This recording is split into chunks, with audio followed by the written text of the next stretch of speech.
Well, hey everybody, Kevin here. So I'm doing my portion of the newsletter a little bit differently this week, trying out video format.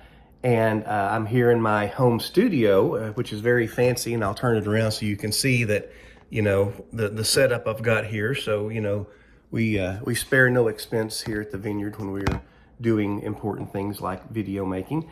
Well, let me just jump in to this week's online video newsletter. So first off, last week capped off this amazing week of generosity. We had our Christmas pantry on Saturday. We fed 64 people. We gave out gifts to 53 people, I think totaling about 386 gifts, things that they had signed up for as wish list items. And then they were able to shop like 15 tables of just items that had been collected over the past year. And so I just want to say a huge thank you to everyone who participated in that, everyone who gave. Just thank you.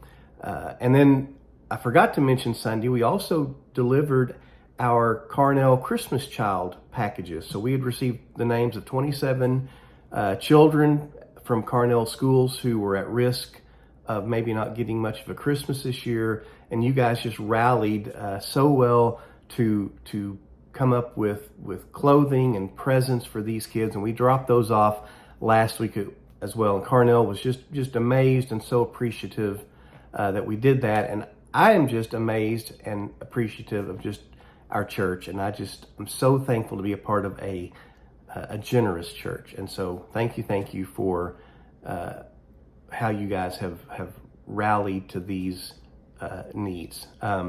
As far as events, we got a couple that I want to bring up real fast.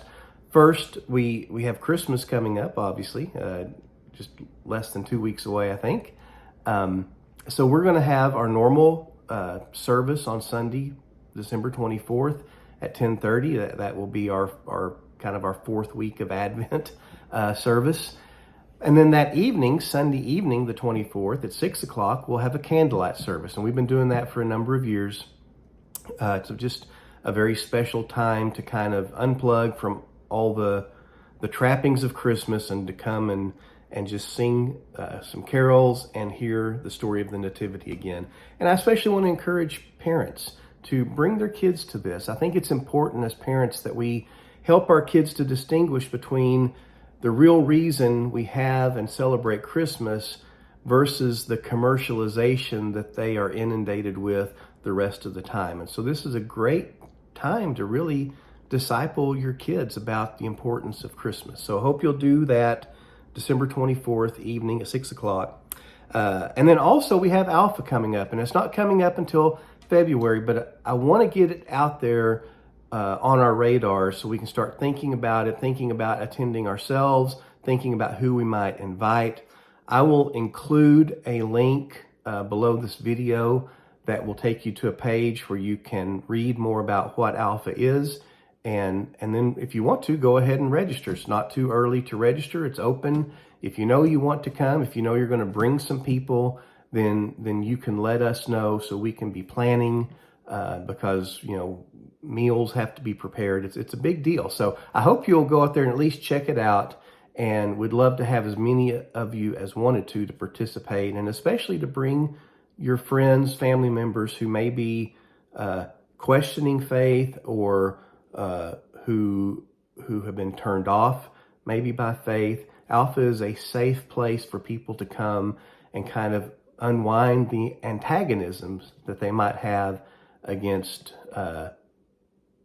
God, the church, faith, whatever. So Alpha, be looking for that. Also, there's some invite cards on the back table at church. So please take as many of those as you want to hand out to friends and family members as a way of inviting them. The last thing I'll want to say is just a quick financial update. So if you remember, towards the beginning of the year, I came out with a couple of videos just talking about where we were financially. And the truth was the news was pretty dire. We had been slowly bleeding money over the last 2 years. We had used up almost all of our savings. Things weren't really looking very good. And so I shared what was happening. And man, you guys really rallied. And we saw our giving up go up, fairly significant, probably 25% or so. And what it did is it actually got us up over the hump of where at least what was coming in was meeting our expenses. And so again, thank you. Just so amazing. I appreciate it so much. We've noticed here the last couple of months that giving has started to taper back off. And I know that we're facing the financial pressures of the holidays. I just want to encourage you to finish strong, to continue to give throughout the end of the year. Because obviously, frankly, the church's expenses don't change just because Christmas is coming up. We still have bills to pay and financial obligations to meet. So I just want to encourage you to finish strong. I will say quickly that I think we announced some news in the summertime that things had changed with our online giving platform, where they were now giving people, giving donors, the ability to assume the roughly 3% cost of a transaction rather than taking it out of the gift, so that the church would get the whole gift.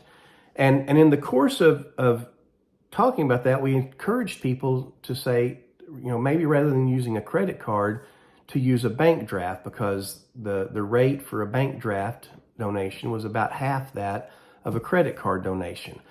I think what happened is a lot of people just kind of like, well, I'm not going to give with a credit card anymore because I don't want the church to lose 3%, but they didn't switch to the bank draft, and they went back to just doing regular giving with check or cash or whatever, which if that's what you want to do, that's fine.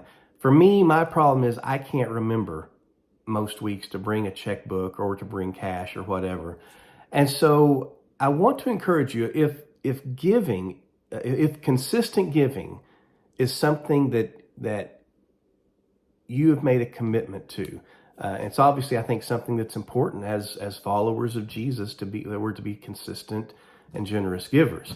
And so if that's something that you intend to do, it's better to just go back to doing it with a credit card, even if it does cost 3%. It's better than nothing, right? Obviously. And that way you can set it up as a regular recurring thing, and then you don't have to remember to bring a checkbook either, and your money goes where you want it to go.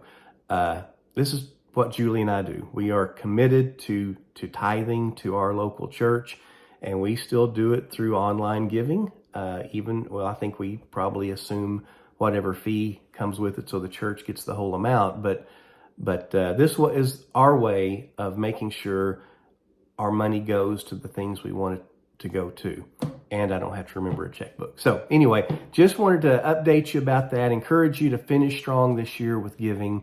We got, I think, some amazing things coming up this next year that I'll be telling you about as we get into January. So anyway, all that to say, I think that's the end of my video newsletter. So thank you guys. I'm so appreciative to be part of such a wonderful church. I love you guys, and hope to see you on Sunday.